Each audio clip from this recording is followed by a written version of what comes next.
to the mayor's office. And now, behind the mic at KXEX, this is the Alan Autry Show. No retreat. And so, my fellow Americans, ask not what your country can do for you. Ask what you can do for your country. Mr. Gorbachev, tear down this wall. What the hell's going on out there? Everybody grabbing out there. That the only thing we have to fear is fear itself. Today, I consider myself the luckiest man on the face of the earth. I'm not fearing any man. Mine eyes have seen the glory of the coming of the Lord. So, 5 seconds left in the game. Do you believe in miracles? Yes! Unbelievable. Free at last! Free at last!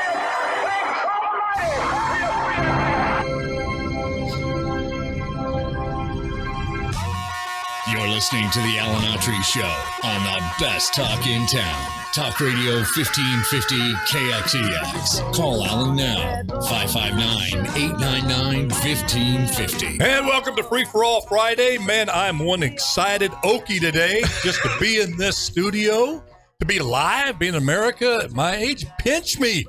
Pinch me. Can it get any better than this? Well, I think it can. Oh, yeah, it can. Can't look. I can't wait for tomorrow. It gets better every day, folks. Welcome, Bullet Bob. Leone. Welcome to Triple G. Go, Guillermo. Always a pleasure. You know, I got to watch it. Guy my age can't get this. Yeah, you really come across. But you know, every day is important, correct? But I think we can all agree that some days may be more important than others. Yeah, and amen. Today, or actually, today, and say yesterday, but no, today. Well, yes. Let me get right to it. I'm just, I'm what they call just beside myself, which I never understood. I'm so excited I'm beside myself. Hey, settle down. Look, what does that mean? I'm beside myself. No, I'm in. Boy, it just, I'm so excited, and everybody is excited. In fact, you know, Howard Dean's excited. Jeremy, isn't Howard Dean? Howard Dean's excited. Let me see Howard Dean. He's so excited. Yeah. One more time. He's really excited. Come on. Yes, Howard Dean is excited. Okay. You know, it's certain days you remember a lifetime. Mm-hmm. Guys, men and women, our age, Guillermo, remember where we were when Kennedy got shot. We remember, the generation before us certainly knew when Pearl Harbor, they will never forget where they were. The moon landing. Yeah. The moon landing. Yeah. You know, I won't ever forget where I was when Elvis died. I was on in Tampa, Florida, out on a veranda waiting to get cut by the Green Bay Packers because that's a horrible game. I was on the radio. But you were on the radio. Yeah. You remember where Elvis died? Yeah. Well, we're going to remember when Roe versus Wade was unbelievably overturned. Folks, this just doesn't happen in the so-called evolution of society. Guillermo, we're going to start with you, being a young guy here. What do you think about this? And then we're going to get to the gun law to be able, for Americans finally to be able to protect themselves. America. Oh my goodness! Just give me. I'm going to play a little. The View. I'm a little Joy Behar. What are you feeling right now? Well, I want to spike that Green Bay football right into the ground, and it's a great day for life. It's a great day for all of the frontline pro-life individuals that have been fighting since this horrible decision. Man, they've been fighting hard. Well, a tip of the hat to them. It really is. They gave up when a lot of other people, including myself. I'm going to be honest. I think we all reached that point, and I've reached it with some political topics where it's like, hey guys, it's law. We're not gonna go back on it. It is what it is. Just deal with it. Let's move on. But a big day for life. But this is also a good time to remind people that facts matter and that decisions have, that they do have consequences, but that they matter as well. This doesn't mean abortion's not going to be legal in every state. I mean, there's still going to be states that provide abortion. So it's a big win today, and I don't want to underestimate or throw anything at what a big day it is. But women are still going to get abortions. So I wish that wasn't the case, but I also want to tell conservatives today, instead of spiking the football, because I know a lot of us will, including myself. A lot of young women are struggling and they're having this battle within themselves, and I get it because I've been told, hey, you're a man, you don't understand this, you've never had a baby, and I get it. And there's a lot of young women that face these very difficult decisions. And since Alito's leak, since this happened, I told conservatives, start getting ready because there's going to be a lot of young women that are going to need support, and we got to be there. We can't just say, oh no, you're within the state of Texas or Mississippi, you're having that baby, don't matter. We got to be compassionate, and we also have to enter this new cycle. And then don't forget, and you mentioned it, I think on Wednesday, abortions are still happening now. They're at-home abortions. They're the pill. So it's a big win. Yeah, I do. But my empathy, my love, my loyalty goes to those unborn children. 10 million African-American babies, low estimation since Roe versus Wade killed. To me, that type of feelings you just said, I get it, but I am going to be joyous because my loyalties to the unborn child, I said, we have your back. We've got your back now because the mother, and I'm going to get in trouble for this, but I have never met one mother, as difficult a circumstances of a life they had, including my own mother, who was under great pressure to abort me, that said, I wish I would have aborted my child.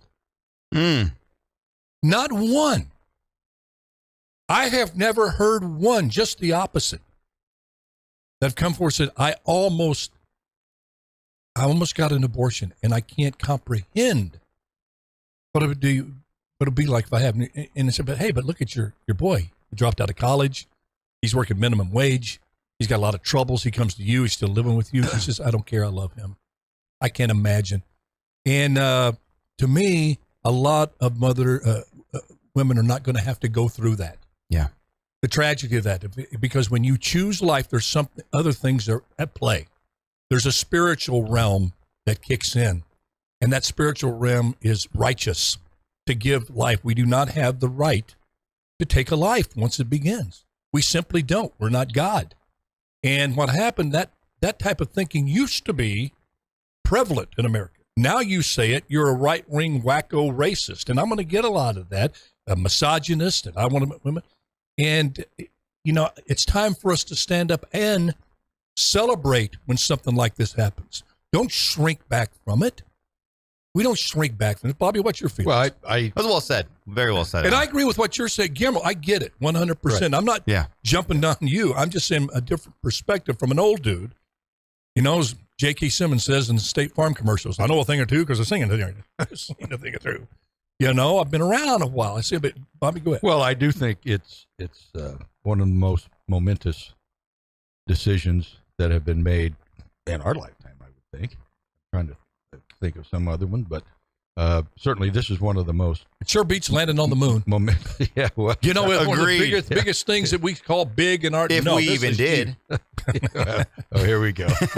Here we go. Hollywood produced. And to I starred in that moonshot. I was that guy that they thought it was Neil Armstrong with me. Go ahead, Bob. You didn't play the rock in the background there. I did. I did well. Okay. You believed me, didn't you? But yeah, very believable. Right. So successful. All right, go ahead. But to follow up on Guillermo's point, there are I think 20 states that will continue to allow abortions within their boundaries.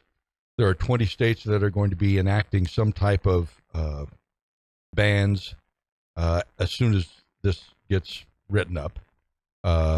So there's still going to be availability. But I do think it's a momentous day in the history of this country. I think it's right up there. You talk about slavery being the original sin in this country in the Constitution, and I agree with that. In the Constitution, to have slavery in there, but within the Constitutions were mechanisms to remove them, and we did. Denying a woman a right to vote, that's a stain on the soul of this country. Agreed, yeah. And I believe Roe versus Wade in 1973 was a stain on the soul of this country. This is just not who we are. To just have the government condone and government sanctioned and say that our Constitution says that they addressed abortion when they did not. It's not in the Constitution. So where do you go? The best alternative, the most fair alternative for anyone who's considering abortion even is have the states pick that. If you want to live in a state that believes you can't have abortion on demand, you have a place to go and live. Because people want that type of surroundings and circumstances in society. And like you said, sadly, abortion's not going to end. The old-fashioned, they got the abortion pill now. They've got the old-fashioned going in the doctor's office and having the kid mutilated. Doesn't happen as often. Happens. Well, just think about this. Now California is going to become an even, I don't know if this is grammatically correct, but an even worser place because you have people in Sacramento. Since this leak happened, they already drafted what they're going to do. They have a response. I mean, California is going to be the abortion capital of the nation. And that's really sad. And I know that we got to pray. We got to pray. We got to pray for our leaders because that's the only thing that we can do. Here's the next thing, though. Where does this battle go next? Because it doesn't end here. Because obviously, you're going to have the states enacting their own laws, more restrictive, less restrictive, like California and New York. But what are we going to do for those young women in those states, Mississippi, Texas, Alabama, all these states that are probably going to be even more restrictive? What are we going to do? Because those women, if they can't leave, let's just say they don't fly to California, they're not going to do it. And I was listening to Bo Snerdley several weeks ago, and he was Rush's producer. And he had someone on, this was during the leak, and he goes, well, you should give them a stipend. You should give these young women that are now going to have these babies, you should give them a stipend. You should help them out. And I forgot who he had on. It was a Georgia congressman. He said, no, we're not going to have this endless welfare because where does it end?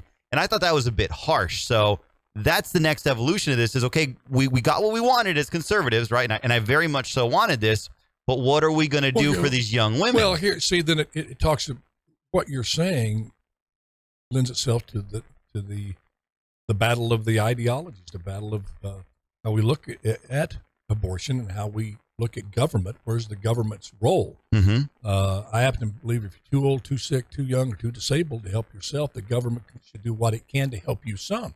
You can't have cradle-to-grave care. You just can't afford it. That's living in the real world. But you're assuming your proposition is that government has a responsibility to help a single mother who chose to have sex and have a child. In this case, I do, yeah. And the government has a responsibility to come in and kind of mitigate that bad decision from that young person. I don't. Yeah. I don't. I think, in fact, of all places, if you go, and I got the article for it, I'll send it to you. The Washington Post, Bobby, of all places, wrote this article about this young girl in Mississippi, 18 years old. And she got pregnant by her 18-year-old boyfriend. And they started out the article. It's a long, long article.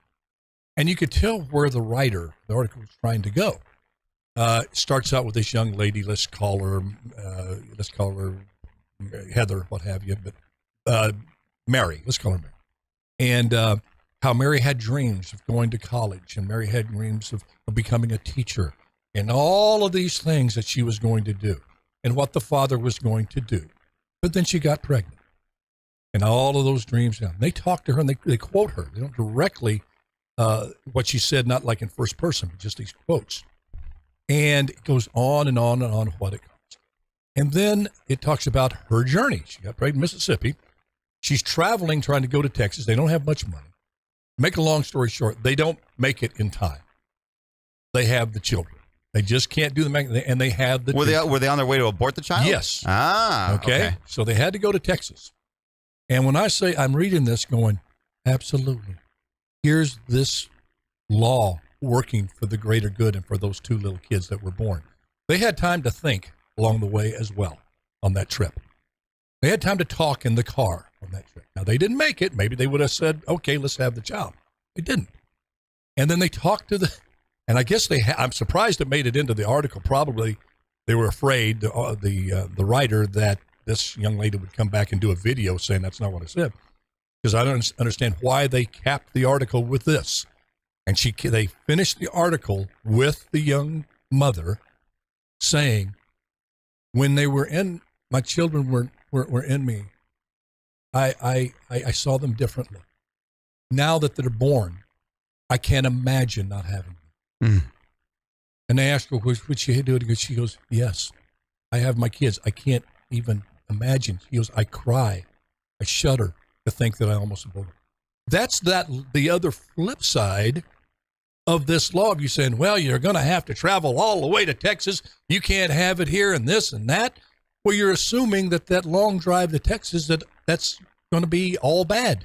Maybe that could be good. In this case, it worked out for the good. Do you think the easy accessibility, Bob? Do you think the easy accessibility, they're just young women and no fault of their own are using this as a form of birth control? So maybe now, hey, listen, if I got to go all the way over there, I got to make the trip. My family knows, my mom knows. Maybe this, you're right.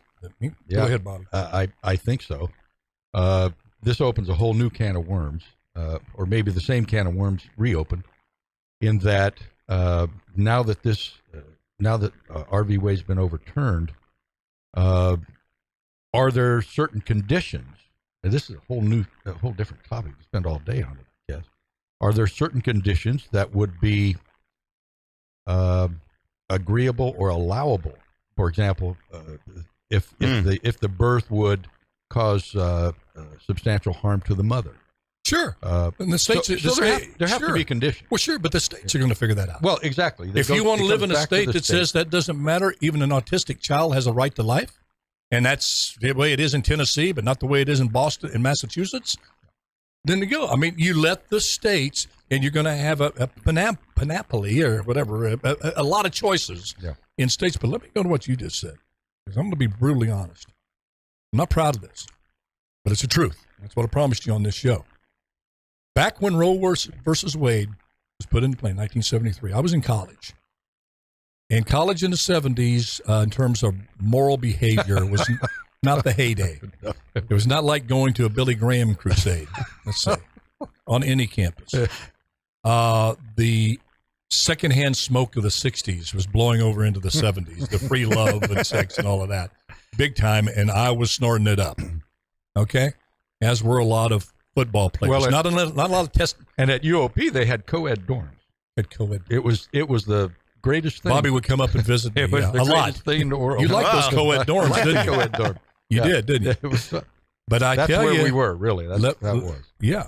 And I'm going to admit something here that's very difficult because I'm ashamed of it. On the football team, football players, it wasn't hard to find dates. You know, you played football. You didn't have to be good looking. I proved that. You played football. You could throw for some touchdowns. Man, you had 3 or 4 girls wanting to go out with you. That's just the way it was. But I remember guys on the team, and I would assume that what I'm about to say was not confined in terms of the mindset to just a football team of men, of young men with a few hormones at that time. Just a few. And when this came down, that was the big topic. Hey, you get a girl pregnant now, all they got to do is get an abortion. Really? Yes. It was a big thing. And you just jogged that memory. That was prevalent from the get-go in the man world. Now, there was exceptions. I don't want to color every young man at that time with the same brush, but it was prevalent. Big time.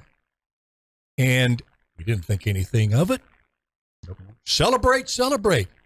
Hey, and I had friends.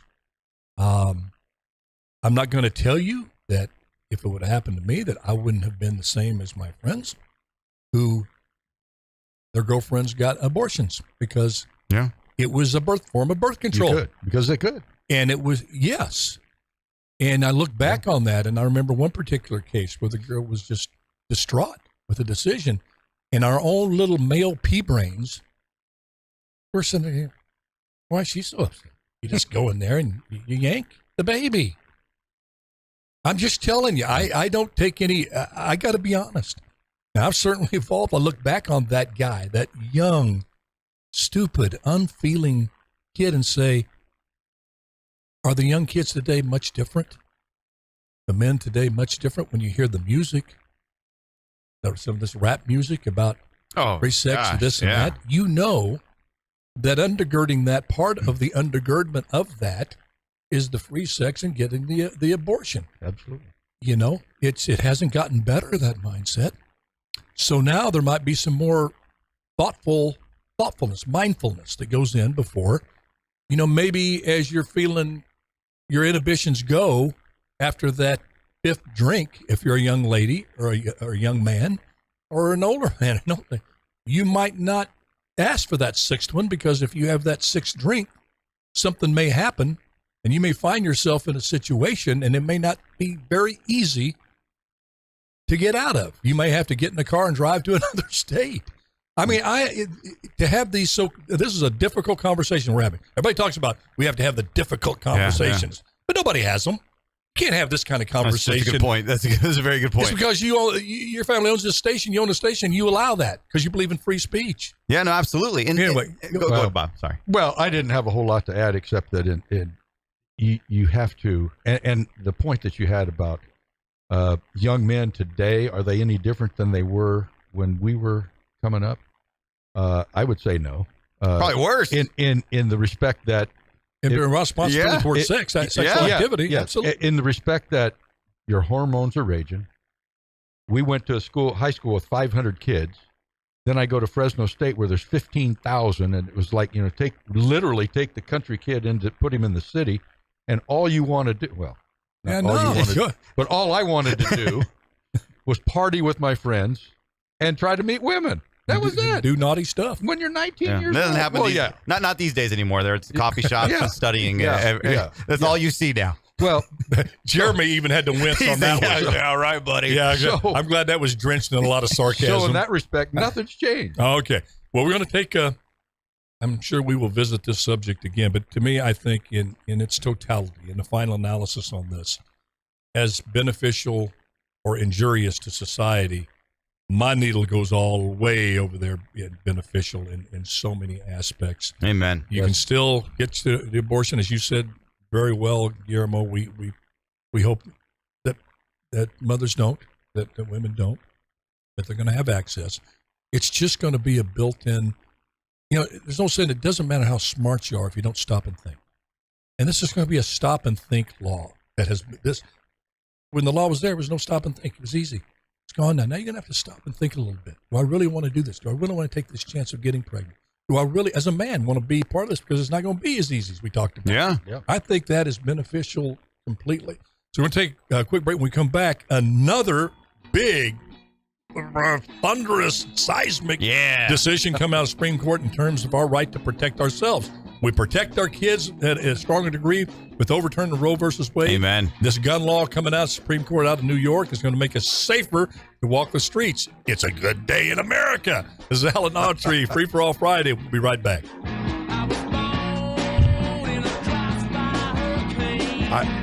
I don't know if I ever answered your question, Guillermo. Hey, put Laura on right now, and then we'll have Laura.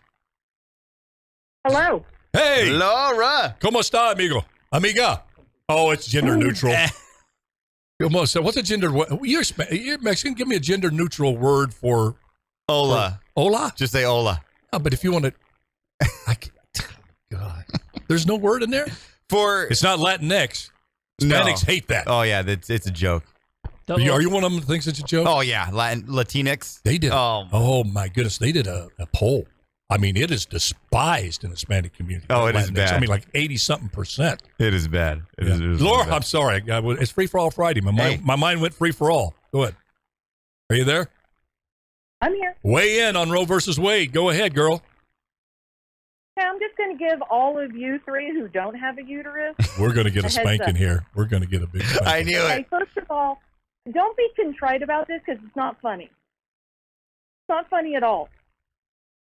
1 in 4,000 women experience a condition where their water breaks prematurely, oftentimes early in the second trimester or before, usually between 16 and 19 weeks of pregnancy. And with these trigger laws in 16 states where there will be a complete ban on abortion, no exceptions whatsoever. None. And even in the 26 where there are Where are those? exceptions. Where are those 16? I got to stop you. I got to stop you right there. No, I've heard of one that's going to have that. That really? may Arkansas, that Alabama, may have that. Texas, Oklahoma. Texas isn't completely You want me banned. to go on and on? Tennessee, Ohio. You want me to keep going? No. They're not completely banned. Yes, they are. They have trigger laws that are going to go into effect. Let me see. Go ahead, Laura. While Guillermo, not that I don't believe you. It's just opposite what I've heard. And look up zombie laws, okay? Because both of those are going to go into effect. They've already passed. They've already passed the legislature in those states. They passed 10 years ago. Basically, what it says is if Roe v. Wade is ever overturned, this law will go into effect immediately. Okay, good. Go ahead and finish your statement. Guillermo's looking that up. All right, so the condition causes women to lose amniotic fluid. Okay, that can't be replaced if they lose too much. So what then happens is an infection develops. Okay, hold on. We're going to come back on radio, and I'll bring you back. Just hold that thought, okay? We're going to come back on radio, and then we'll pick it up with from that point. Okay, just hang right in there.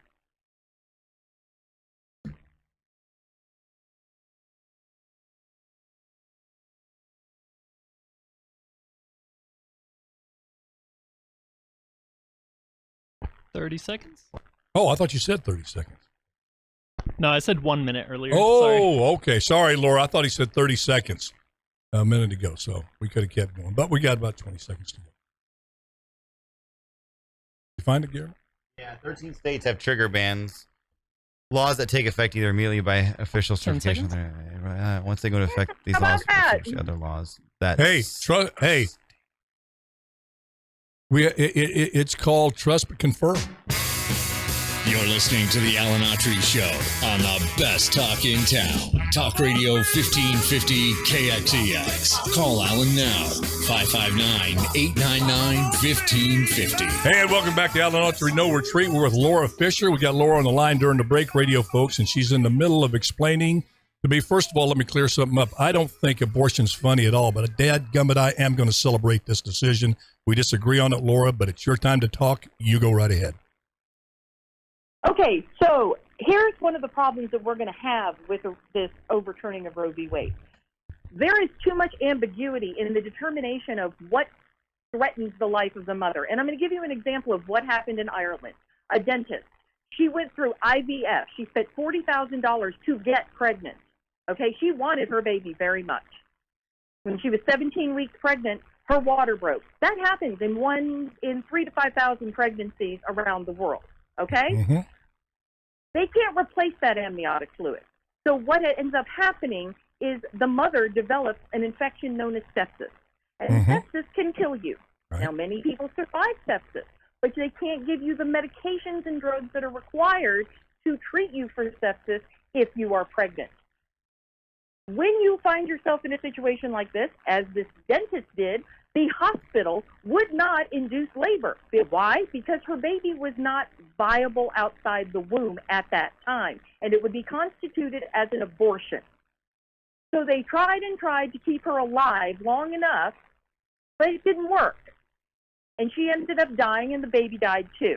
Okay. All right. That's an example. What you have to understand is that there are an array of conditions, and this all comes down to Yeah. Come on, Laura. I got you. Listen, you had to go all the way to Ireland to find that. I have faith in these states. Hold on. I got your point, Laura. We only have so much of a show. I got your point. Hold on. But that's insulting. Listen, I get you. All right, I understand, but what you've given me on this issue a lot of times are these incidents that are so egregious, and you're saying that these states, you're saying that the states will not go back and review this and put the mother's health. You're saying that these states will not put the mother's health as number one. I think after this they will go back and review it. And say, if they don't, I will be on your side. But you're assuming an awful lot that if a mother in Alabama is going to die, the doctors say that they're not going to have a law and says, let the mother die. The baby's going to be born. Let them both die. These are the same people who try to say that an ectopic pregnancy could be transplanted. You bring these things, and there's countless of other examples. I'm sorry. I respect you immensely and tremendously, especially on this issue. I understand your passion, but I got to push back on this. You bring up things that I have never heard. It would be front page news on the Washington Post. It would be front page news on the New York Times. Go to a gynecologist, Alan. Go talk to a gynecologist. So no, but you're saying these instances. Go ahead, Guillermo. Go ahead. About, So just go ahead. Go ahead. We're coming right back to you, Laura. Laura, we're coming right back to you. Guillermo's got something. We'll come back to you, and I'll let you keep going. So in 13 states, Laura is correct. With 13 states where you have abortion bans that'll be triggered as soon as Roe's reversal. These triggers, they vary slightly by state to state. So there's 13. Now, written in these outlaw abortion in most cases in these 13 states, with the exception of medical emergencies that put the life of the mother at risk. So what is that again? Out of all 13 states, they all get triggered. But exactly. But they'll outlaw abortion in most cases, with the exception of medical emergencies for the mother. Put the life of the mother. Now that is various. So that's why you got to go all the way over to Ireland to find an incident like this. No, I don't. Okay, you want me to send you some sources? Well, no, he just read. Are you saying that that's not true? It may not be. I trust he got this off the internet that they have the case that if a mother's life is in danger, these 13 states. Sir. Huh? May I speak? Well, yeah, but I mean. What I'm trying to say to you is that there is so much ambiguity when it comes to the life of the mother. Sepsis, many people can survive sepsis. So what if they don't consider sepsis as being a life-threatening condition? Or if they say medical emergency, that may mean I have never dying anyway listen. Because she has to wait until she's near death. I've had sepsis. I have heard of people have sepsis. I've had sepsis in the hospital, and I haven't had one doctor that told me it was not life-threatening. And they did everything they can. I haven't heard one health professional ever say that sepsis was not life-threatening. Remember, is people that are making these decisions, these medical decisions, they kill people all the time in order not to get sued. Oh, I agree. Hey, now I'm with you. I get that, so Laura. I'm with you on that. And we're going to hone in. I think probably we agree more than disagree on this. Let me read this here. So Tennessee is even more restrictive. Tennessee is among the 5 southern states that have trigger laws that set to outlaw abortions pretty much almost, across the board. The Republican House in Tennessee stated that they're happy about the decision. Now, this is where this really addresses the point here at contention. While abortion is still legal in the state, the decision triggers a 30-day countdown near a total 2019 abortion ban is officially enacted. The ban, once the strictest in the nation, has no exception for rape and incest. It also places the legal burden on doctors to prove an abortion was necessary to See, I'm with Laura on that. That's not good. To prevent the mother's death. People are going to die. As well as proving the doctor made a best faith effort to deliver a live infant. Okay. Medical professionals have raised serious concerns. And Laura, okay, going to go to jail because a woman might die. Well, here I agree, Laura. This could happen. Some person may die, but how many young babies are going to live? Listen, that's a pro-birth attitude, not a pro-life attitude. What now?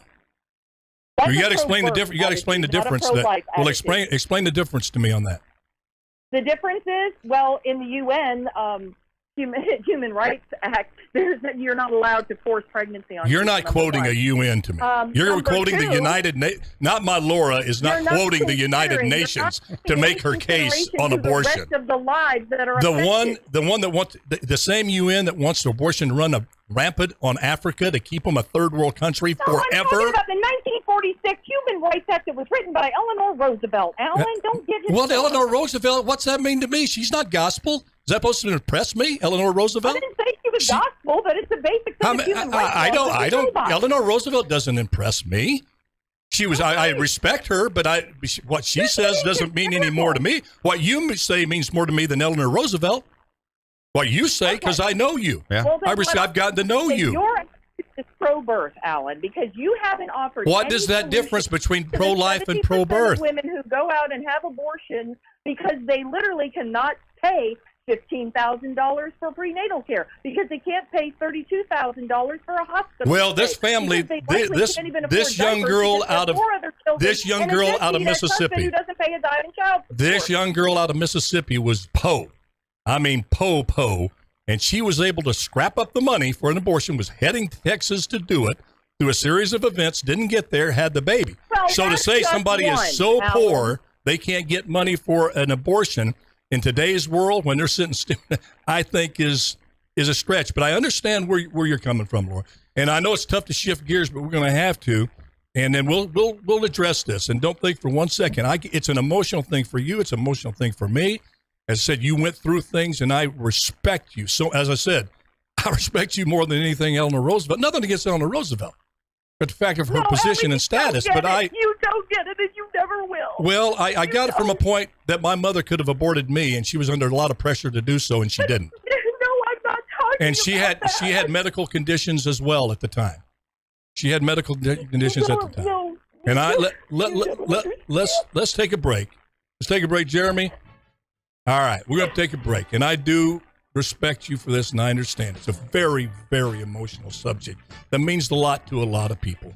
And I love you, I respect you, and let's just leave it at that for right now, because it's a difficult conversation, but one we all have to have. We all have to live together, because I do appreciate and love you. And let's pick this conversation back up next week. All right, this is Alan Autry, No Retreat. We'll be right back.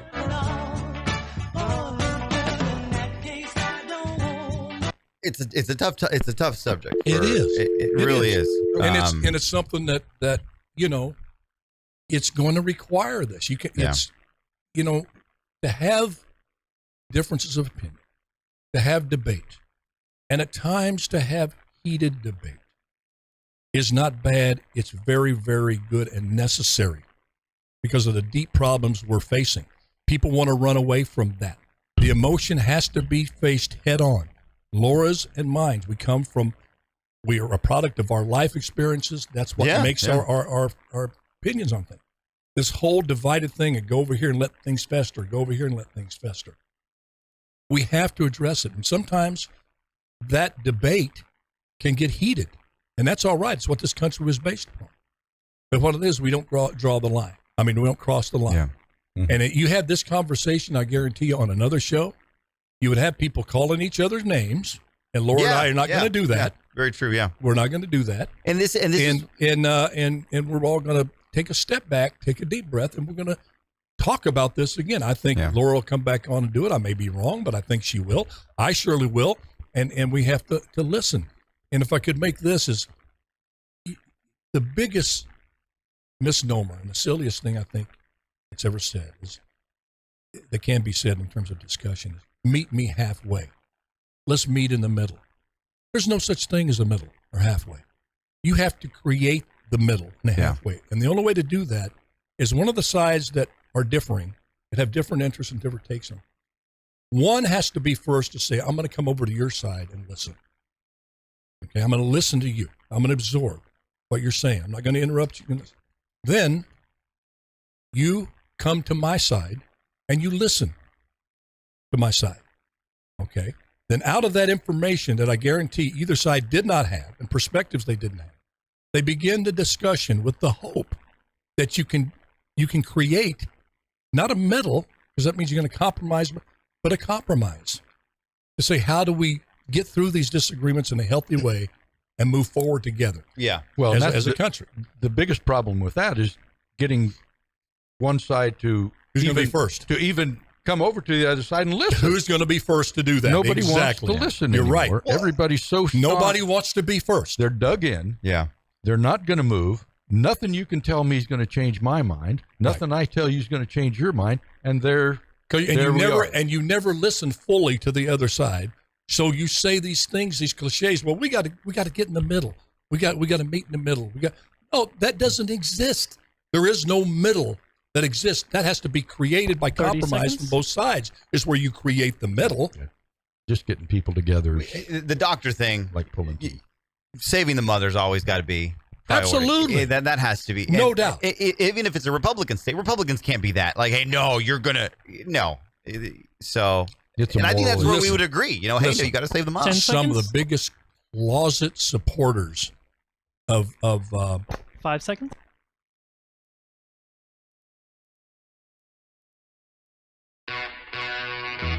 You're listening to the Alan Autry Show on the best talk in town. Talk Radio 1550 KXEX. Call Alan now. 559-899-1550. And welcome back to Alan Autry No Retreat. So happy and honored to have you with us today. We're going to move away from the Roe versus Wade decision for right now, but I'm not going to shy away and run from this. We're going to keep talking about it. It's a big thing. But another big thing, not as big as this, I don't think, but big, was Guillermo and Bullet Bob, the decision by the Supreme Court saying in New York, oh yeah, you have a right to arm yourself when you get on that subway. Yep. The era of being a sitting duck for all the crazies on the subway, well, you got the equalizer you can carry now. What do you think, Guillermo? I think expanding Heller outside of the home and saying, hey, you have that right to self-protection, I think is crucial and something that we've been fighting for. And these two decisions, I hate to throw the guy around, but, Trump said we're going to have a lot of winning. And sure looks like winning came a little late, maybe late in the fourth quarter. And Bob's like, oh, my goodness, is he making But no, it's a big win. It's a big win for Second Amendment. This court is now, I'm really happy with the court because for a while there, I was like, I don't know. I don't trust this Kavanaugh guy. So I'm really happy about that. This decision even means more when I hear Eric Adams, the mayor of New York City, saying this is going to result in more lawlessness and more danger. And I thought to myself, well, wait a minute. You're packing your gun right inside your... What are you talking about? As he's patting his gun in his coat, which he carries everywhere. He's so mad. He's so mad that the law-abiding citizens are now going to have access to guns, and the criminals are going to have to think twice about mugging someone or doing something wrong. It's mind-boggling. You know what the violent crime rate in the national NRA is? It's like negligible. It can't even be measured. Really? NRA members. Oh, I believe that. Violent crime. And those with concealed carry permits, which this law, you will have to go and fill out forms. So they're going to know, the government's going to know you have the gun. Exactly. So that's, it's not like, you have these vigilantes going to come in, with, these crazy dudes from the hills in their pickup trucks and with their caps and chewing tobacco, running in there and grabbing a concealed weapon, jumping on the freeway and shooting everybody. Hardly. That is so silly, so insane. What is insane is New York's populace has been held captive in a state of fear for so long. Now this means, we said, the guy was telling me the other day, so what happens when the first person on the subway shoots somebody? I said, well, if it's a crazy guy with a knife that just stabbed a guy to death the other day, I said, great. Better him than the innocent. It's this government's fault of letting all the mentally ill people go out. My heart breaks for mentally ill people. But if you're violently mentally ill and you get attacked with a deadly weapon or get pushed in front, somebody's trying to push you in front of a subway car, you have a right to defend yourself. Heretofore, the people in New York didn't have that option. They didn't have it in Baltimore. You didn't have it. So Chicago, every criminal carries a concealed weapon, if you haven't known. Yeah, exactly. They have the ones that they bring out and probably the ones they conceal. Criminals and dumb kids. And in a city, exactly. In the city, though, that has some of the strictest gun control laws in the world. Yeah. Chicago. Well, not only Chicago. Let's talk about our golden state of California, shall we? Oh, yes. Mr. Newsom's reaction to this. Well, our illustrious governor... Which I was quite surprised. Yeah, this is a big surprise. And I'm going to read this because I'm not like Autry. I can't memorize anything. So what's your name again? So in response to the New York, to the SCOTUS ruling, quote, "A dark day in America. This is a dangerous decision from a court hell-bent on pushing a radical ideological agenda and infringing on the rights of states to protect our citizens from being gunned down in our streets, schools, and churches. Shameful." Now, if you take some of the terminology in there and apply it to Gavin Newsom, he's talking about himself, radical ideological agenda. So he's also said that there are currently 16 proposed laws that are going to be sent, gun laws that are going to be sent to him, and he said he will very quickly sign those and get them into law in the state of California, because he wants to call it a dark day. Quoting, continuing to quote here, we will continue to stand up to those in political power who enable and coddle the gun industry. And one of those laws is going to be to give citizens the right to sue the gun manufacturers. And this is all just a long-range attempt to confiscate. Yeah, calls it a dark day. What do you expect from fooling nobody? But I thought from a guy named Gavin. Gavin's just not really a crime-fighting name. He's got to change his name to Buck. Buck Newsom. Something. That actually, yeah. Did you expect any different? All right, you know what? I got to, because I'm going to speak right in the camera. Hopefully, maybe by some miracle, this little clip will get to Gavin Newsom. Governor Newsom, you know I like you. You know, we were mayors together, and Schwarzenegger appointed us a couple of commissions together. We worked together, had a lot of fun. He had a few laughs together at Schwarzenegger's expense sometimes, you know. But you're a decent guy. We can talk like this. So, you know, I tell you what, I still got a little bit of juice with the program. Ex-mayor, activist, a little bit of juice. Not a lot, but a little. But I'd be gladly to give it to you and stand by you on these new gun laws that you're going to sign, okay? In fact, as Trump says, it's make a deal. Jeremy, do we have a little let's make a deal? Let's make a deal. Okay. Here's the deal. That was it? That was quick. That's good. Okay. Can we have, in fact, Howard Dean is what, can we get Howard Dean? Was he like me to make a deal with Newsom? Howard Dean? Okay. Jeremy. I'm going down the page. Here's my deal. I will support you in signing those guns laws. Here's all you have to do in return. You will provide every law-abiding Californian a personal, armed, trained bodyguard. Just one. You have 10. Protects you because your life is important. And I know you think Californians, the average Californian. Gavin's life matters. Gavin's life matters. You think from the CEO of Silicon Valley to the farm labor out in the fields. You believe their lives are just the same. So give an armed, put it in your budget, an armed guard will protect that individual and his family 24/7. You do that, give the California people the same protection you have, then I'm on board. That's the deal. What do you say, dude? Let's do it.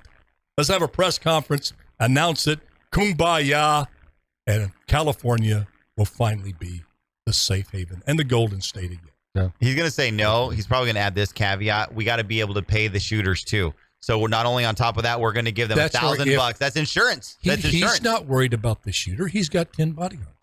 We're just asking for one per Californian. We get to pick them, trained. I want a guy named Buck. Yeah. I want a guy named Buck that has some military service. I want to see him shoot out at the range. I want to check for his temperament because he'll become one of the family, like your guards do, your troopers. Become part of your family. I know I've been there. I've seen it. That's the deal. Put it in. That's the deal, man. Put it in your budget. Well, I wouldn't hold my breath waiting for him to respond to that. Yeah, don't hold your breath on that. My tongue is protruding out of my cheek here right now. But the audacity, the air of superiority, the condescension from someone in that position to say you don't have a right as a Californian. And by the way, we can't trust you with a gun. I mean, Geraldo Rivera last night going, because Bongino got him. He goes, carrying concealed weapons is going to create more crime. And Bongino says, well, I live in Florida. They call it, the gunshine state. We got so many guns. Why don't we have that problem? You know what Guillermo's response was? Well, you don't have subways. Yeah, Geraldo's response was, you don't have subways. You don't have subways. Boy, that is wrong on so many levels. You're saying everybody that's on a subway is a crazy criminal animal. There's that element there. The majority are law-abiding citizens. Trying to get to from work. Wall Street folks to school teachers, just trying to get to work. And you don't want to let them arm themselves? I mean, the disconnect. That's why these guys they're going to lose in the midterms. I was going to say, they're losing the country. I don't get it. Do they hear themselves? And I try to stick up for. Yes, they do. I try to stick up for them. I try to figure out what in their shoes. Is this the hill they're going to die on? When you live in that privileged bubble, you become that. It's not an ideology or mindset. You just have that air maybe you're right. of superiority. Maybe not pumping your own gas, maybe having your own security detail, maybe getting tax write-off government at the government trough. The city of Fresno going to get almost 70% increase. Maybe you're right. Maybe you just lose touch with reality. They feel that they are superior in intellect and importance to average people. I mean, it's just a sad fact, but it's a reality. Unless you understand that, you can't understand any of it. But they genuinely believe that, and they believe for our own good, it's their responsibility to dictate to us how they're going to take care of us. Well, and in that ideology, they say you don't need a gun. This police take care of you, and you push back and say, "But wait a minute, you've had defund the police. The police aren't responding. Have you taken a look at Uvalde?" Texas, they don't respond like they used to. Well, okay, they're the so let me kids protect. In the class, as always. So let me protect myself. Right. Yeah, exactly. Right. You mean to say if Gavin Newsom suddenly lost his brigade of bodyguards, and he wanted to go out in the general public, he wouldn't be at the nearest gun procurement place getting his concealed weapon permit and learning how to shoot it like immediately? Yeah. There is zero doubt. Yeah. These people, there's one thing that they love more. They say that people, may prefer one race to another or one social class to another, but they prefer themselves to anybody. They're going to take care of themselves just like anybody. If they want to deprive you of the ability to take care of yourself. You've been around these people. I mean, physically. I have been around them. This is the way they are. And I just like Thomas Sowell when they ask him about, when I'm asking about how was it government at federal level, state level, rubbing elbows with Bush and Schwarzenegger and all these guys. And Thomas Sowell had a great quote about graduating from Harvard. And he said, the best thing about graduating from Harvard and having a Harvard degree, it's not having to be impressed anymore about somebody who has a Harvard degree. He's a great One thing about being in politics is I'm not impressed about it. Yeah. They're normal and in some cases way below normal in intelligence, in judgment, in virtue, than 99.99% of the average American. That is the cold, hard truth. Yeah. And I can't unknow what I know and what I found out. There's some good people trying to do their best. But per square inch, it's a bunch of people who love power. They got into office for the wrong reasons. That's why this here at the city council, I hate that. I was going to say, look at the city council. Well, they want it now to be a full-time occupation. Going to $130,000 a year. When it becomes a career, you're gonna save your career at all costs, not do what's right for the city. Yeah, it's a career now. Preach it. And I have an amen. Amen. All right. Folks, thank you for tuning in. Free for All Friday. Love y'all. We got a lot to talk about on Monday. Catch Guillermo at 4 o'clock. Jim Franklin, great lineup here at KXEX Talk Radio. Till we meet again, just remember, do your best and let God do the rest. You do that, you're going to be able to get a lot done. And you know what? You're going to sleep better at night, too. Bye-bye now. Till then.